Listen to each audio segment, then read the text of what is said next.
Assalamualaikum and hi, my name is Nurzaiti Antaisha. My metric number is 30-18F 2004. Today, I want to present 4 topics. First is law of contract. Number 2, legal aspect of business entity. Number 3, law of agency. And number 4, sales of goods. Okay, for the topic law of contract, the definition is an agreement between two or more parties that is legally binding between them. Okay, for the effect of contract, they have 3 effects. The first one is valid, second is void, third is voidable. For valid, the contract must fulfill all the elements of valid contract, which is the first one is offer, acceptance, consideration, sanctity, legal capacity, free consent, legality of object. And the contract can be enforced to claim remedies. Okay. Second, for the void, the contract can be void because one of the element are not fulfilled. Not the this nine element is not fulfilled, so the contract can be void. The contract also the contract is illegal and they cannot enforce contract to claim remedies. For voidable, the contract is do not have a free consent. Okay, they have 5 type of voidable contract. The first one is a coercion. The second one is under influence. The third is a fraud. Four is misrepresentation. Number 5 is mistake. Okay, they have 5 types of voidable contract. The first one is coercion. Coercion is the action of persuading someone to do something by using force or threat. For the example, I'm trying to please my friend using knife to buy my product, so that is a coercion. The section that we can use is section 15, and the case is customer Lechman Das versus Valeva Chetier. Okay. Number 2 is under influence. Under influence is the person that's influenced from other person, or the person is under the influence, their mind is affected by drug or alcohol. So when they do the contract, there is under influence, so the contract is avoidable. And the section we can use is section 16 1 and 2. The case is Inshinoria versus Sheikh Ali bin Omar. Okay, number 3 is fraud. Fraud is someone who deceive people by saying they are someone or something they are not. For example, I want to sell my car. I want to sell car, but the car is not mine. So that is the fraud. The section that we can use is section 17, and the case is Wong Chun Kong Senior versus Prudential. Okay, number 4 is misrepresentation. The action of giving the false of misleading account of the nature of something. The section we can use is section 18. And the last one is mistake. The section we can use is section 21. Okay, second topic that I want to present is legal aspect of business entity. In Malaysia, they have 3 types of business entity. The first one is sole proprietorship. Number 2 is partnership. Number 3 is a company. Sole proprietorship, it's mean only one person in running a business for himself. Number 2 is partnership. Partnership, relationship that subsists between 2 or more person carrying on a business in common with a view of profit. Number 3 is a company. The third and dominant form of business organisation is the incorporate company. So in Malaysia, they have 6 types of company. The first one is enterprise. Enterprise is more to sole proprietorship and partnership. Number 2 is limited liability partnership. It's a mix of a private limited company and partnership company. Number 3 is private limited company. Number 4 is public limited company. Number 5 company limited by guarantee. Number 6 is foreign company. Okay. For incorporation company, the first one is separate legal entity. Number 2 is can own property. Number 3 is it can incur its own liability. Number 4 is limited liability. Number 5 is can sue and be sued. Number 6, method of receiving income. And number 7 is perpetual succession. Okay, for sole proprietorship, partnership and company difference, for formation, for sole proprietorship, only 1%. For partnership, 2 to 20%. For company, private company is 50%. Other company, no maximums. For registration, for sole proprietorship, register business with Company Commission of Malaysia under ROBA, Registration of Business Act 1956. For partnership, also under Registration of Business Act 1956. And for company is Company Act 1956.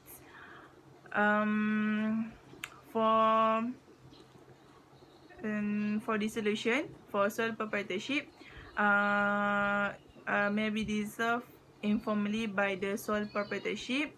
For partnership, may be dissolved informally, for example, by agreement of the partner. For company is formal procedure, which is winding up and liquidation. For constitution, for sole proprietorship is on own regulation. For partnership, partnership deed. For company is memorandum of article. Memorandum of association. The third topic that I want to present is law of agency. The definition of agency is the relationship between the principal and the agent who has been authorized to act for him or to represent him in dealing with others.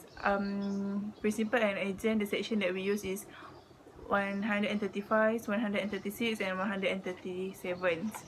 They have two types of agency. The first one is by function and second is by authority. For by function, they have 5, which is the first one is a broker. Broker, it means not have the possession of the goods. The second one is a factor. Factor is agent has possession of the goods. Number 3 is deal creditor.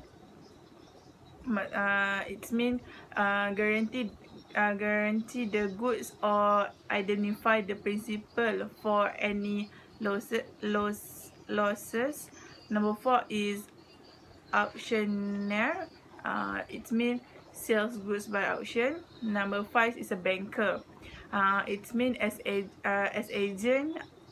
agent when he buys or sells security on his behalf. Okay, for by authority, they have 3 types. Number 1 is universal. Number 2 is general.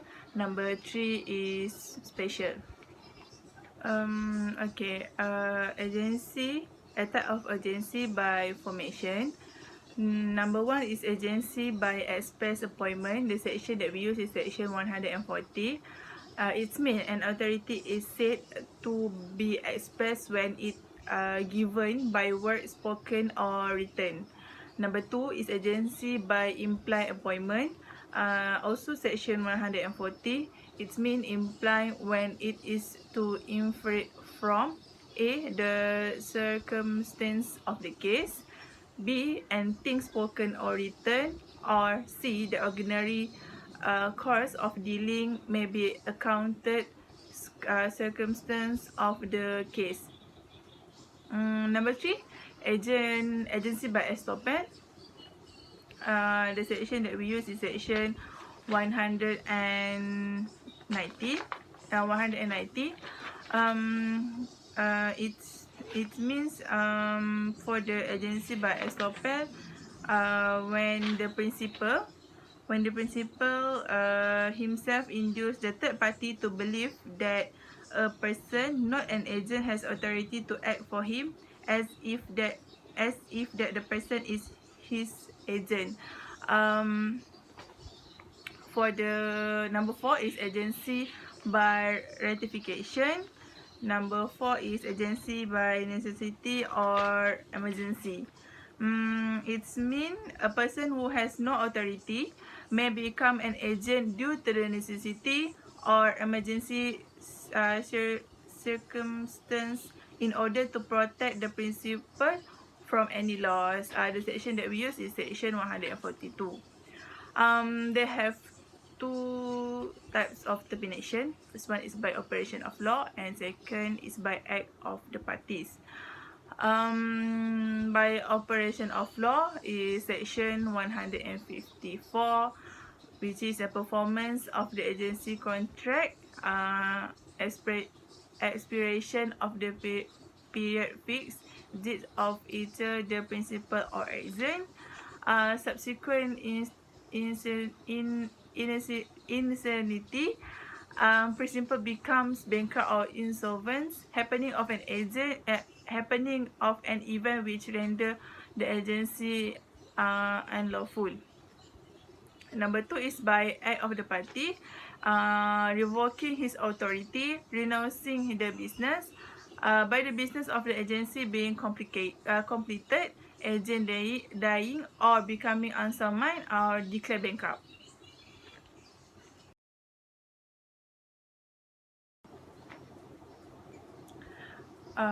Okay, so for the last topic that I want to present is sales of good.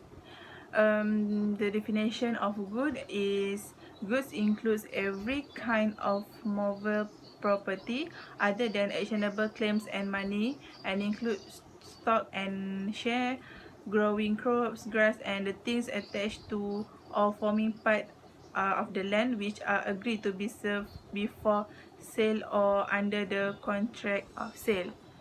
The contract of sale is section 4 under sales of goods SOGA. It means a contract of sale of goods is a contract whereby the seller transfer or agree to transfer the property in the goods to the buyer for a price. Okay, they have 6 implied terms in SOGA, which is the first is implied condition as to title. The section is section 14. The cases is Roland versus Dever. It means if a person sold the property of other without permission, he is considered as not having the title of the property.